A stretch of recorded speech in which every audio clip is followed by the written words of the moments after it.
بسم اللہ الرحمن الرحیم۔ اے غیرت مسلم للہ ذرا جاگ۔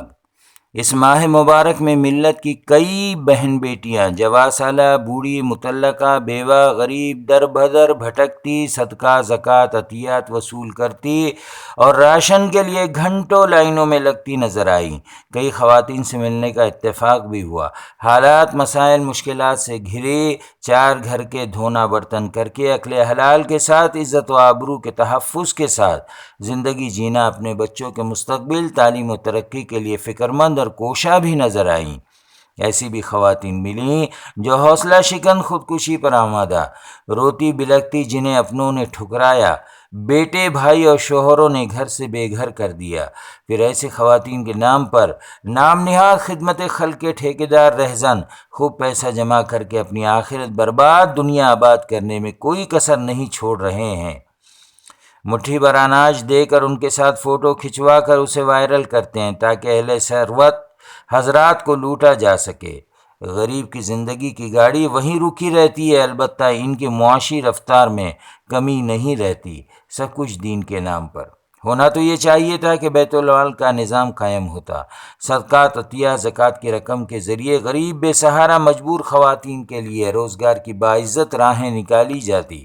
اہل ثروت حضرات اپنے اپنے علاقے یا دیگر کسی ایک علاقے کی ذمہ داری قبول کرتے ہوئے ایک لسٹ بنا لیتے کہ یہاں تعلیم سے محروم کتنے معصوم بچے ہیں، کتنے ڈراپ آؤٹ ہیں، کتنے یتیم، بیوہ، غریب، مسکین، ان کے تعلیمی اخراجات، فیس وغیرہ بھرنی ہے۔ مجھے کتنی خواتین نے بتلایا کہ 2-3 بچوں سمیت وہ پترے کے شیڈ میں رہتی ہے، جس کا کرایہ تک ادا کرنا مشکل، اپنی بوڑھی بیمار ماں کو سنبھالنا، شوہر شرابی، نشیڑی، زن پرست، چھوڑ دیا، بھاگ گیا، نکما، وغیرہ وغیرہ۔ کہا کہ فیس نہیں بھرنے کی وجہ سے اسکول والے اگلی کلاس میں ایڈمیشن نہیں دے رہے ہیں، کہہ رہے ہیں کہ کچھ بھی کرو اور کہیں سے بھی لاؤ۔ مجبوراً بچوں کو نکال لیا، مزدوری پر لگا دیا۔ کئی بڑے بوڑھے بزرگ جو کئی امراض کے شکار گھروں سے دھتکارے، ان کے قیام و طعام کی ہمارے پاس کوئی پناہ گاہ نہیں، ادارے نہیں۔ سوچئے ہمارے معاشرے کے بڑے بوڑھے افراد جنہیں سہارے کی ضرورت ہے کہاں جائیں؟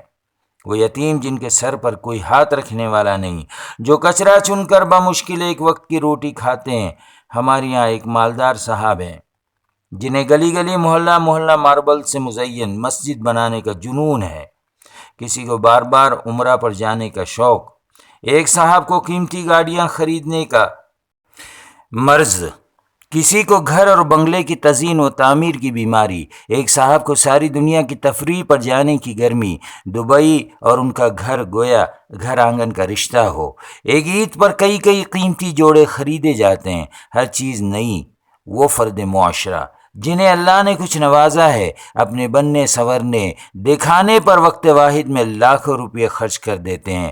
ان کو دنیا ہی میں جنت کے مزے چاہیے، قناعت اور کفایت ان کو چھو کر بھی نہیں گزرتی، خواہشات کے انبار اس قدر کہ قارون کی دولت بھی کم۔ ایک صاحب کو نام کمانے کا بخار بلکہ بھوت سوار ہے، سکون تو گویا ان سے عنقا ہے، درجہ بدرجہ سیاسی پوزیشن حاصل کرنے کے لیے بے تحاشا رقم پانی کی طرح بہا دیتے ہیں، پیش نظر صرف اور صرف سیاسی آقاؤں کی غلامی و خوشنودی۔ اے کاش خاص ہے ترکیب میں قوم رسول ہاشمی کے ہم مصداق ہوتے۔ للہ اس ذہنیت کو بدلیے، دوسروں کے لیے جینا سیکھیے۔ یہی اسلام کی تعلیم ہے اور یہی روزے کا مقصد ہے کہ ہم قربانی، محنت اور ریاضت کی زندگی جینا سیکھیں۔ ہم فضول خرچی کر کے عید پر لاکھ چمکیں دم کے، شاید اگلی عید ہمیں نصیب نہ ہو۔ ہمارے مرتے ہی دنیا والے 4 دن میں ہمیں بھلا دیں گے۔ ہمارا بیش قیمت فاخرانہ لباس ہمیں کوئی ممتاز حیثیت دلا سکتا ہے، نہ ہماری آرائش و زیبائش۔ دنیا میں نیک نامی ہو یا آخرت کی کامیابی، راستہ ایک ہی ہے کہ اسلامی اخلاق کو ہم اپنا شعار بنا لیں۔ اے اللہ سب کی مدد فرما، کیونکہ تیرے سوا کوئی نہیں جانتا کہ کون کس مصیبت میں ہے۔ یا اللہ خالی ہاتھ ہیں، تو اپنی رحمت کی چادر میں ہمیں ڈھانپ لے، ہماری عبادات ٹوٹے پھوٹے عمل کو قبول فرما۔ ہم نہیں جانتے اگلے سال ہم رمضان کو پا سکیں گے یا نہیں۔ ہماری اور ہماری زندگی سے وابستہ ہر شخص کی جائز ضرورتوں، تمناؤں، امیدوں کو پورا کر دیجیے۔ ہمیں ہمارے اعمال کے مطابق نہیں بلکہ اپنی شان کے مطابق عطا کر دیجیے، عافیت اور بہتری کے ساتھ۔ آمین یا رب العالمین۔